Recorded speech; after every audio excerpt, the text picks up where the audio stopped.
Hello, this is Philip Doganis, and I will be presenting you the Modeling for Prediction or Read Across case study, Model RX, and more specifically the creation of predictive model on the Jaqpot modeling platform. So the general workflow of the Model RX case study is that you start from a training dataset and a training algorithm, combine them with specific parameters in order to produce a model. That model, combined with a prediction dataset, leads to a predicted dataset with your predicted values. So Jaqpot is a web modeling platform that has integrated descriptor calculation services, data pre-processing, data mining and machine learning algorithms, methods for defining the domain of applicability of QSIM models, experimental design, interlaboratory proficiency testing, biokinetics modeling, and dose response modeling. Now we will have a brief overview of modeling with the use of the Jaqpot API using the Swagger interface that allows you to see the API's functionality. First, we will implement an algorithm. We'll use the post algorithm ID method, and in order to do that we need to provide a title and description of our choice, a dataset URI, which as you see is the URI of a Gagevitz et al. Publication. That specific refers to 10 metal oxides. We have split the dataset into training and validation. 18 metal oxides was the dataset of the publication, 10 will be used for training and 8 for validation. Prediction feature is log LC50, and we will use the Weka MLR multiple linear regression algorithm. By clicking try it out, the training has started. After that, we receive a model ID, which is the ID of the model, which we can query using the getModelID method, which leads us to this response.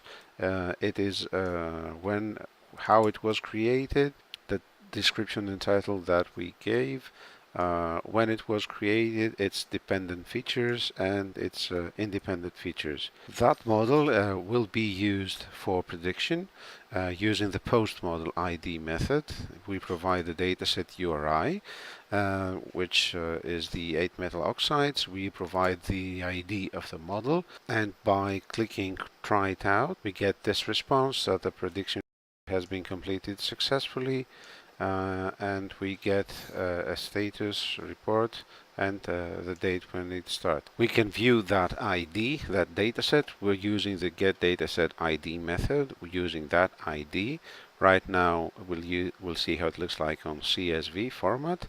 And this is what we get. In the first line, we see the predictions, the Weka MLR prediction of LC50. We can view this also in JSON format. And this is what we get.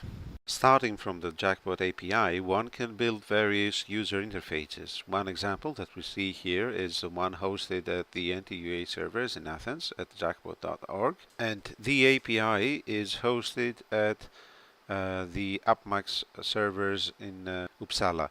It is a more user-friendly procedure to go through the same modeling tasks that we saw before using the API. We will train a model in order to see the functionality using the same Gagevitz dataset with 10 metal oxides, and use the multiple linear regression from Weka.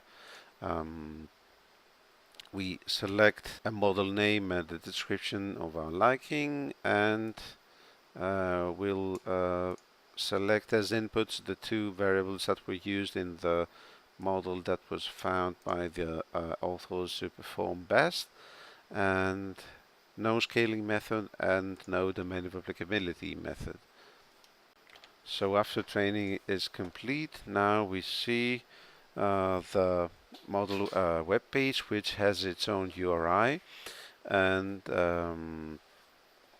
we can use it to perform predictions on the Gagevitz dataset with the 8 metal oxides that are left. Now that the model has produced the predictions, we see the predictions here, and the QPRF report is also accessible.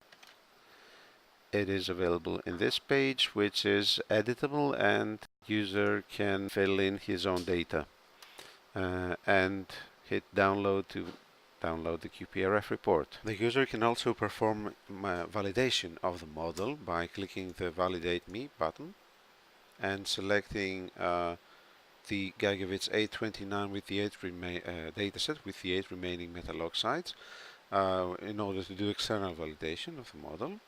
And this is the validation report that we get.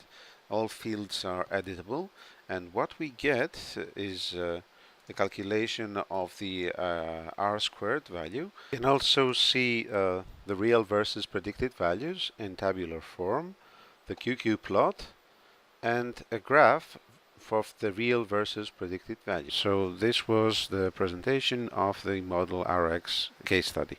Thank you.